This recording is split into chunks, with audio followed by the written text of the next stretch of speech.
4 people enter a ring. 17 ladders are proposed. 1 man emerges. Shmishmormish. This is Podfiction. Hi everybody, how's it going? You're about to listen to some creative control. As usual, we're ready to do our ceremonious coin toss a Rooney, brought to you by yours truly, Brenda Rooney. I'm gonna go with clown fuck. The ox head. Fuck! I went to go fox, but I went with ox. Ox a fox. That's gonna make Michael tell his story first. Oh, look at that. Bad boys, bad boys. What you gonna do? Read my story. Gonna read it first for you. There's something with that. I was thinking I was just really gonna go. Just with write down my theme song. Just write down what you gonna do. So this is my story. Are you really writing your story right now? I'm trying. If you'd shut up. All right. What's your story called? Well, let's get into what stories we're doing first. Okay, Brent, stop rushing. Okay, it's time machines and goddesses. That's not what it is. Yeah, it is. It's time travel. Well, time travel, same thing as time machines, idiot. What of my stories doesn't have a time machine? Well, how the fuck do you get through time? In a fucking non-machine? A fucking pocket watch takes you there? Why don't you guys get back in time and... Oh, wow. Did you read my story? What? Did you read my story? The whole pocket watch time travel thing? No, I didn't, but I know you're just fucking with me, you asshole.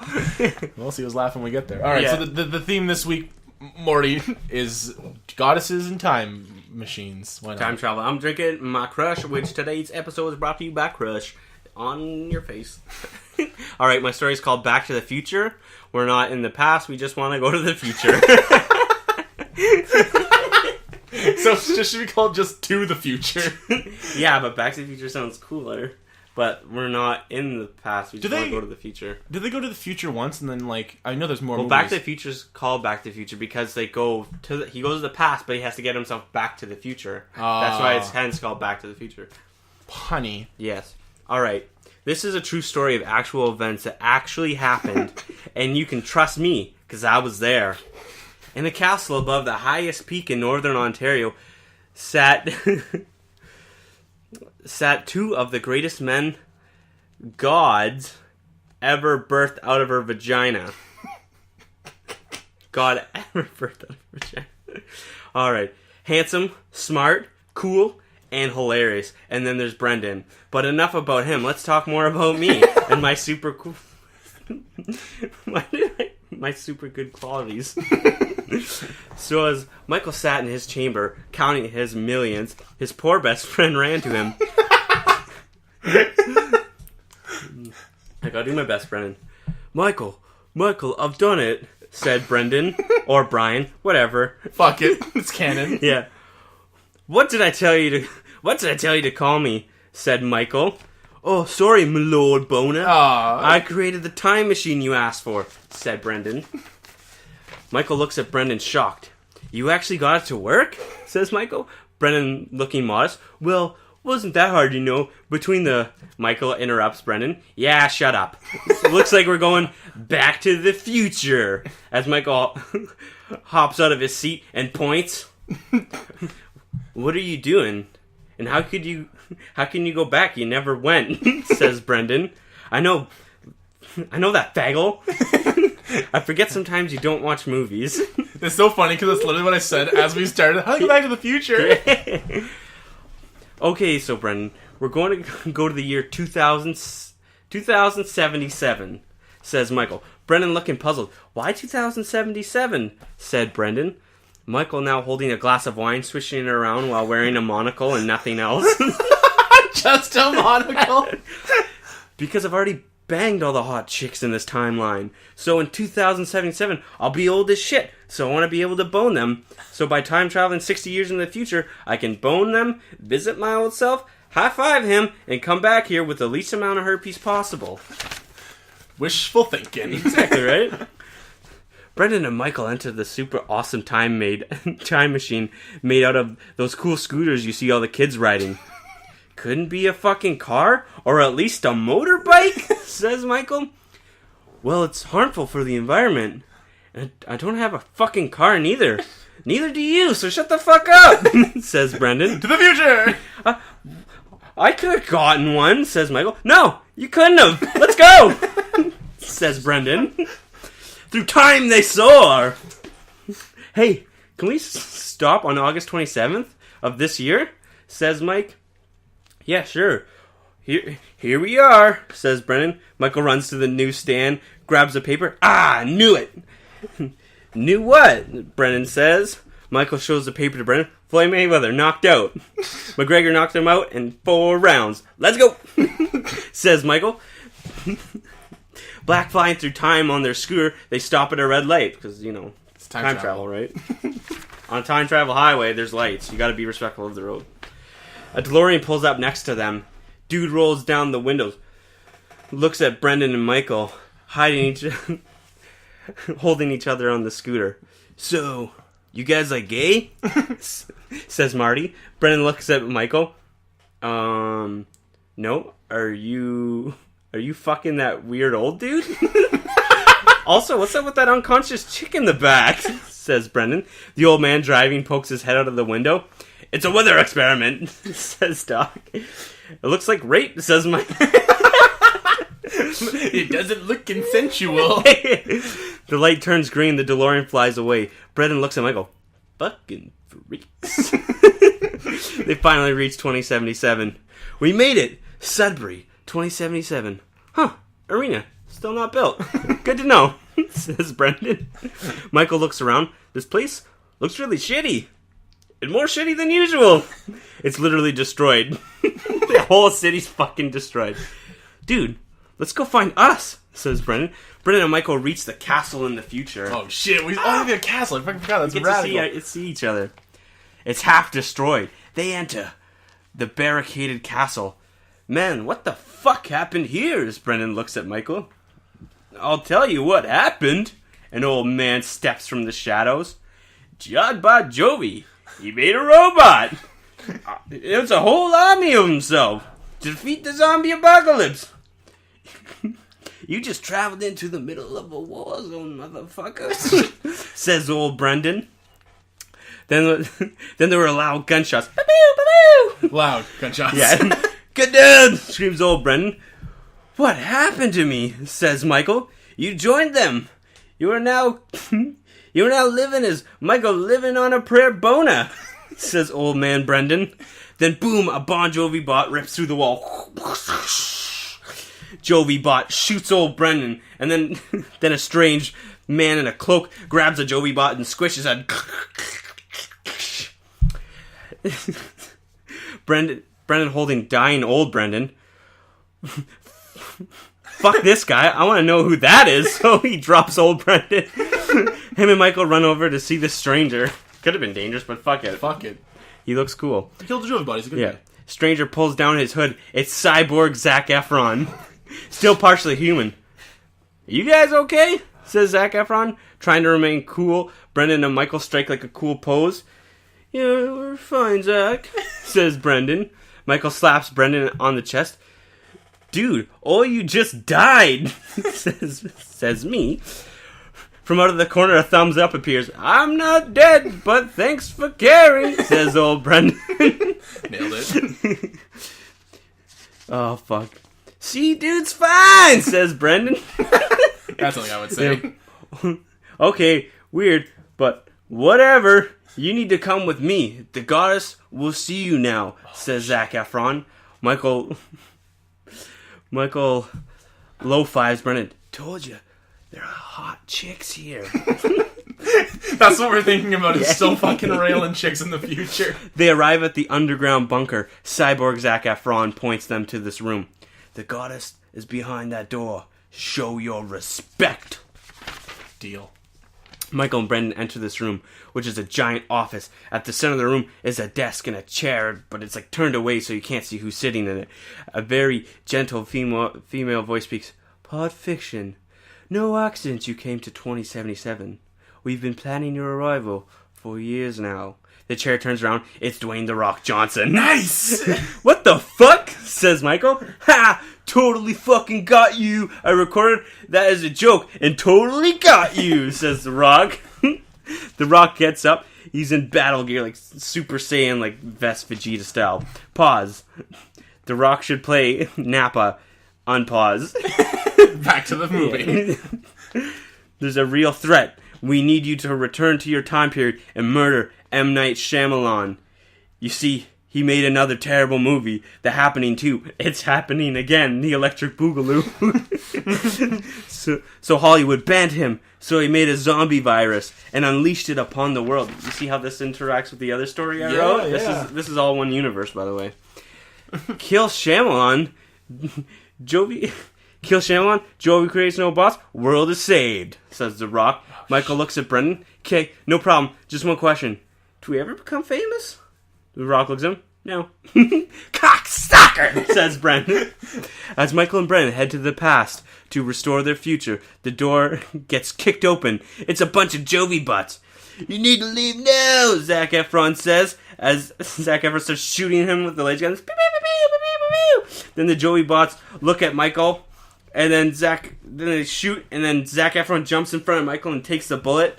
He looks at Brendan, and Mike, no, go! So Michael and Brennan head back to 2017. We need to find Shyamalan, says Brendan. So Brendan and Michael head to Hollywood and fight M. Night Shyamalan. But then they see a familiar face. Guess.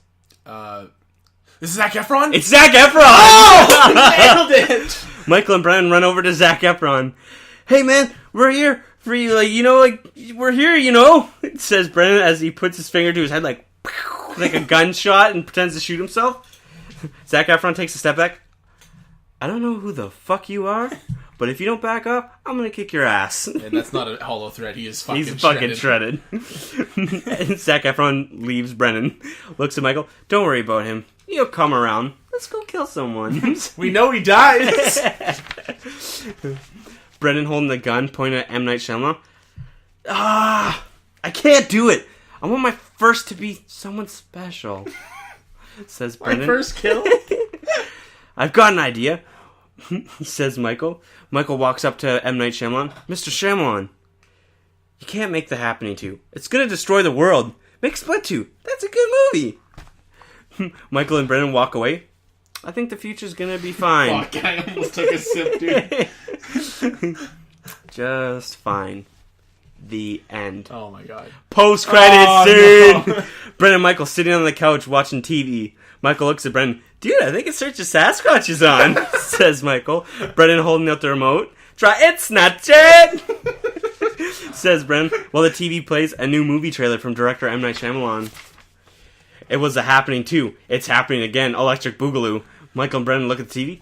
Fuck. The end. That's actually such a good fucking story. I was concerned you weren't gonna put your heart and soul into the story, but it was actually fantastic. Sorry, right? And I want something that locked with another story. Nice. So it actually it explains so much of that story. It's kind of like maybe we'll listen to this story before you listen to that story, because then you kind of get back and forth about it. So you know what? I'm pretty proud of this as a sequel, but it is a Back to the Future, because they go back to the timeline, they fix a problem, they don't fix any fucking problems, it still makes The Happening 2. Electric Boogaloo. Electric Boogaloo. You know what's funny? I totally paraphrased Electric Boogaloo. I don't have that added. I just added that because I thought it was cool. Because The Happening for the moment, nice. Yeah. Nothing like a good little jingle. Okay, I'm gonna start with some things like what your story.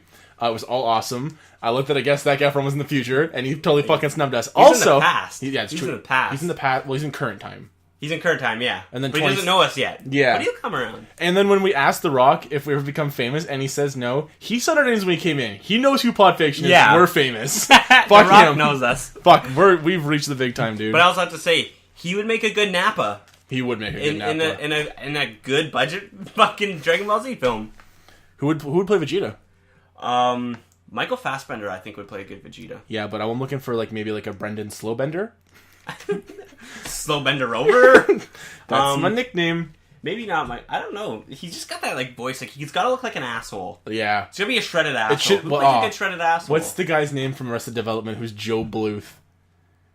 Fuck, I have no idea. The guy in Blades of Glory. They're like the brother and sister, but they're making out with each other. Oh, Will Arnett. Yeah, Will Arnett would be the best Vegeta. If he was fucking shredded, though, he'd have to be the. He would work if he was shredded. Or Danny he plays a DeVito. good... Danny DeVito would be a fucking good girder. The little green guy. Oh, he would be a little good girder. Fuck. Little good girder boob. He would make a good fucking raccoon. Raccoon! It's also just Dwayne The Rock Johnson. They just painted him. Oh my god, Seth Rogen. Oh Jonah Hill, now that he's shredded. Yeah.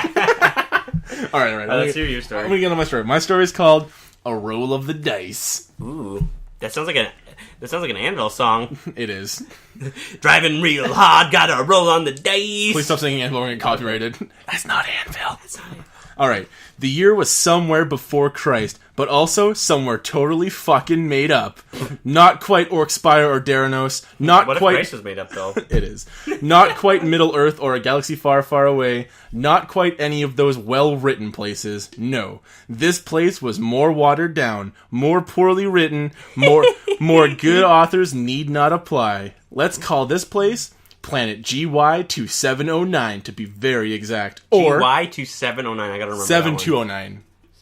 8675. I wrote that and not even connecting it, and then every time I read the story over again, I sang that song. That's yeah. so funny.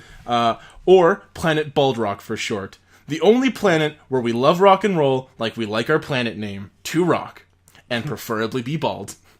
And that statement wasn't necessarily untrue. There were hundreds of rock bands on Planet GY7209, and being bald didn't help you rock any harder.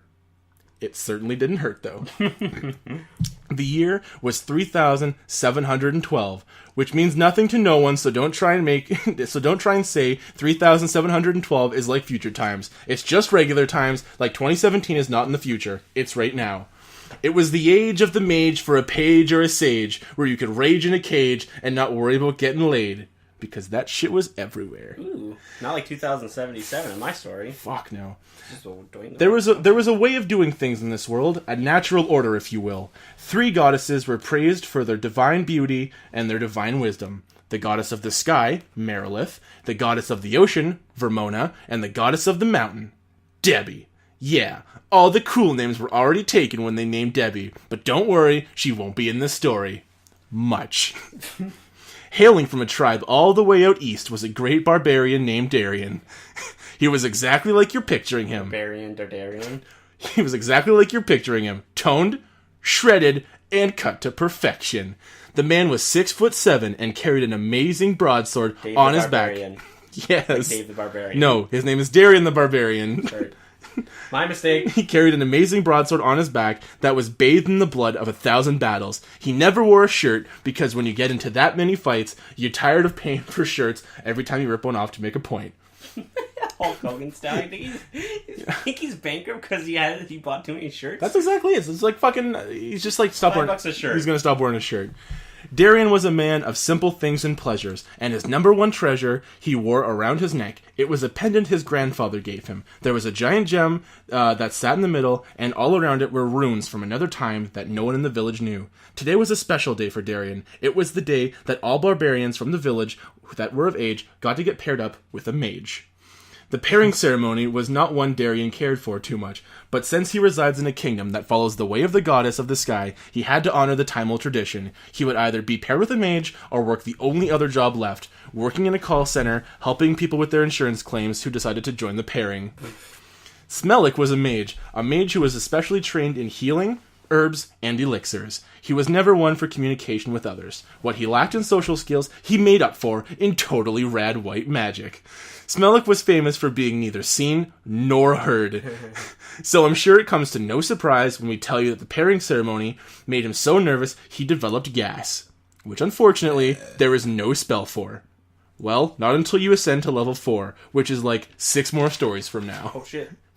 The grand hall was all lit up like it was every 5 years come pairing time. The greatest of the greats were all gathered here. It was the sexiest of the scientists, and the buffest of the barbarians. There was so much hotness in the building that they were going to need like 3 air conditioning units. At least. All of the candidates who were to be paired, names were called, and as per tradition, they would climb up to the podium, touch the hand of the statue, and then head to the headmaster, and they would be given their assignment. "Darian the Barbarian!" yelled the headmaster. A huge uproar took over the crowd, and everyone, barbarians, mages, and hot, horny, hungry women, screamed. Darian stood up and unsheathed his sword and vaulted it upwards into the sky. A passing-by eagle caught it and used it to fucking lay on some tasty guitar licks. Darian began to breakdance. Then that eagle, who he grabbed the sword, he used it to usurp an entire empire, storm 17 castles, rescue 100 maidens, and write a good Ed Sheeran song. He was productive with that. Using only inspiration from Guns N' Roses, because even they are better than Ed Sheeran. All before tossing it back down to Darian, who was, and I don't want to underplay this, performing the dance of a lifetime. He caught the blade, sheathed it, and then flexed. The crowd went silent. Until they all... Why would you flex, sheath it, reverse flex, downward pose, Ginyu force? No. Okay, sorry. My idea was stupid. Sheathed it, and then the crowd went silent. Up until they jumped out of their seats, screaming and hollering. Needless to say, babies were getting made tonight. Ooh. "Smellick the Mage!" the headmaster yelled. The crowd then looked around, trying to see who Smellick was. Smellick then stood up. "Ha ha ha, everybody, who's Smellick?" he said, and looked around at the crowd, who had no idea who he was. "Come on, Tommy, stop playing around. You know me. Remember, I stood in on your wedding day?" The man whom Smellick was calling Tommy looked blankly back at him. Then Smellick looked at somebody else. "Oh, Joey, you don't know who I am either, eh? You must have forgotten that drive home when your girl went into labor and I delivered your baby with my magic?" "No, okay, that's just me then."